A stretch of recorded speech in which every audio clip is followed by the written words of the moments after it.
today, not a victory of party, but a celebration of freedom, symbolizing an end as well as a beginning, signifying renewal as well as change. For I have sworn before you and Almighty God the same solemn oath our forebears prescribed nearly a century and 3/4 ago. The world is very different now, for man holds in his mortal hands the power to abolish all forms of human poverty and all forms of human life. And yet the same revolutionary beliefs for which our forebears fought are still at issue around the globe. The belief that the rights of man come not from the generosity of the state, but from the hand of God. We dare not forget today that we are the heirs of that first revolution.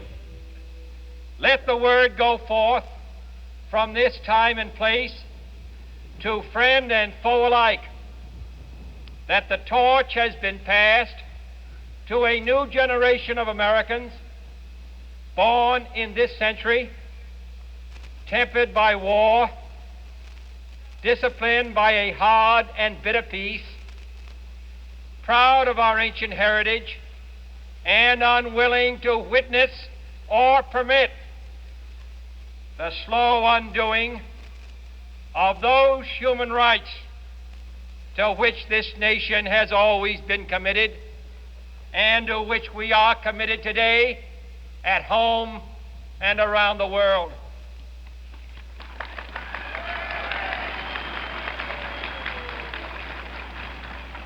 Let every nation know, whether it wishes us well or ill, that we shall pay any price, bear any burden, meet any hardship, support any friend, oppose any foe to assure the survival and the success of liberty.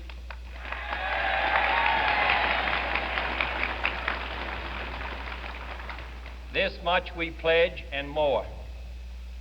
To those old allies whose cultural and spiritual origins we share, we pledge the loyalty of faithful friends. United, there is little we cannot do in a host of cooperative ventures. Divided, there is little we can do, for we dare not meet a powerful challenge at odds and split asunder. To those new states whom we welcome to the ranks of the free, we pledge our word that one form of colonial control shall not have passed away, merely to be replaced by a far more iron tyranny. We shall not always expect to find them supporting our view, but we shall always hope to find them strongly supporting their own freedom, and to remember that in the past, those who foolishly sought power by riding the back of the tiger ended up inside.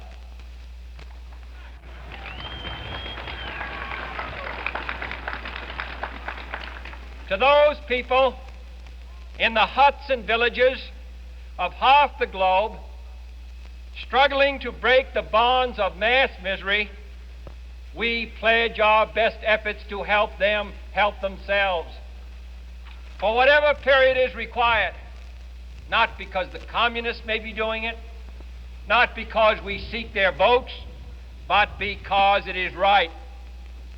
If a free society cannot help the many who are poor, it cannot save the few who are rich.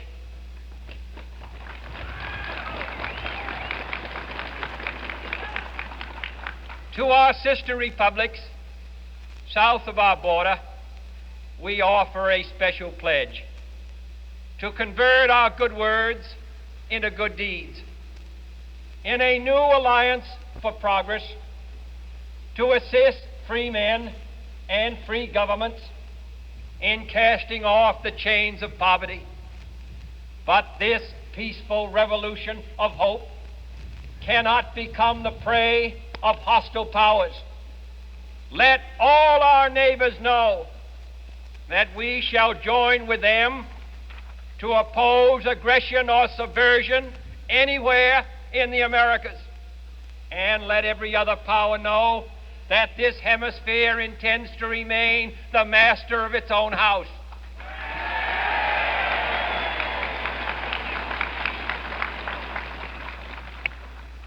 To that World Assembly of Sovereign States, the United Nations, our last best hope, in an age where the instruments of war have far outpaced the instruments of peace, we renew our pledge of support to prevent it from becoming merely a forum for invective, to strengthen its shield of the new and the weak, and to enlarge the area in which its writ may run. Finally, to those nations who would make themselves our adversary, we offer not a pledge, but a request that both sides begin anew the quest for peace. Before the dark powers of destruction, unleashed by science, engulf all humanity in planned or accidental self-destruction, we dare not tempt them with weakness, for only when our arms are sufficient beyond doubt can we be certain beyond doubt that they will never be employed.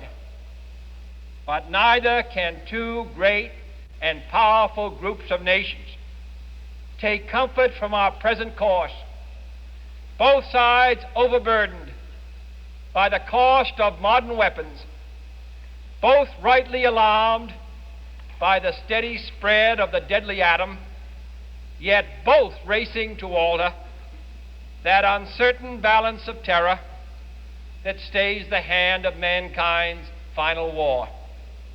So let us begin anew, remembering on both sides that civility is not a sign of weakness, and sincerity is always subject to proof.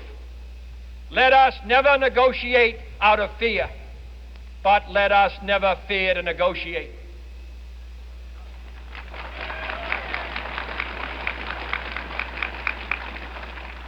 Let both sides explore what problems unite us, instead of belaboring those problems which divide us. Let both sides, for the first time, formulate serious and precise proposals for the inspection and control of arms, and bring the absolute power to destroy other nations under the absolute control of all nations.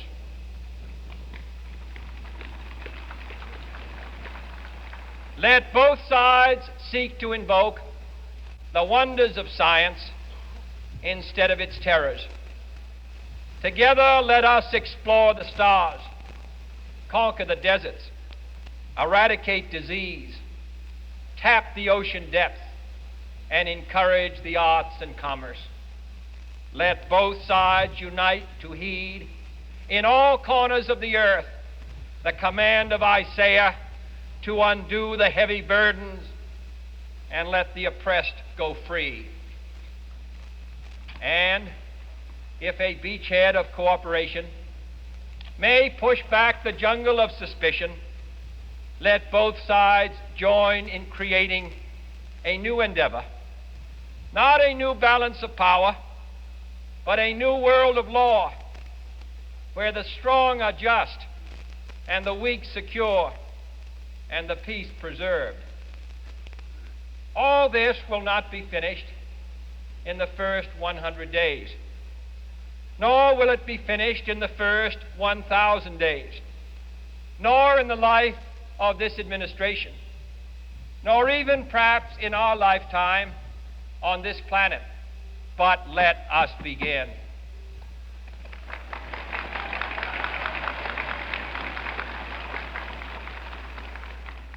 In your hands, my fellow citizens, more than mine, will rest the final success or failure of our course.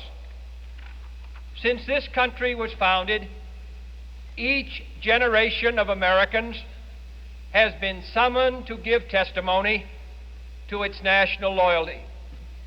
The graves of young Americans who answered the call to service surround the globe.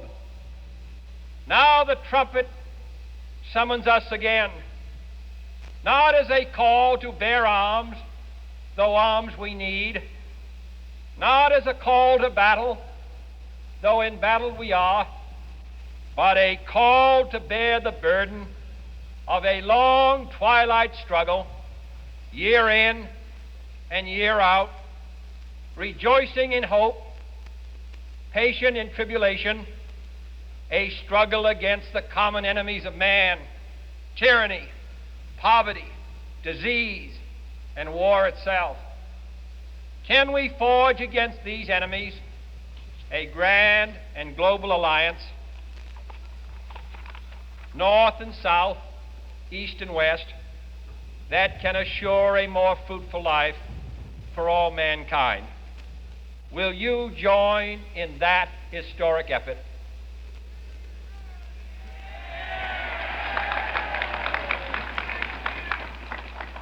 In the long history of the world, only a few generations have been granted the role of defending freedom in its hour of maximum danger. I do not shrink from this responsibility. I welcome it.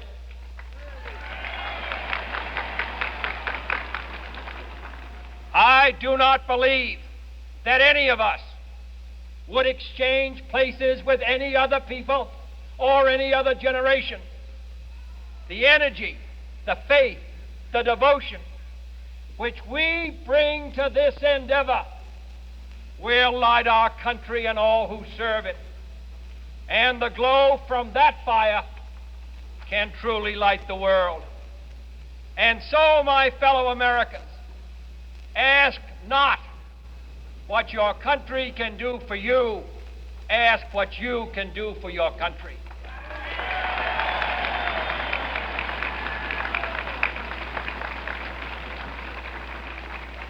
My fellow citizens of the world, ask not what America will do for you, but what together we can do for the freedom of man.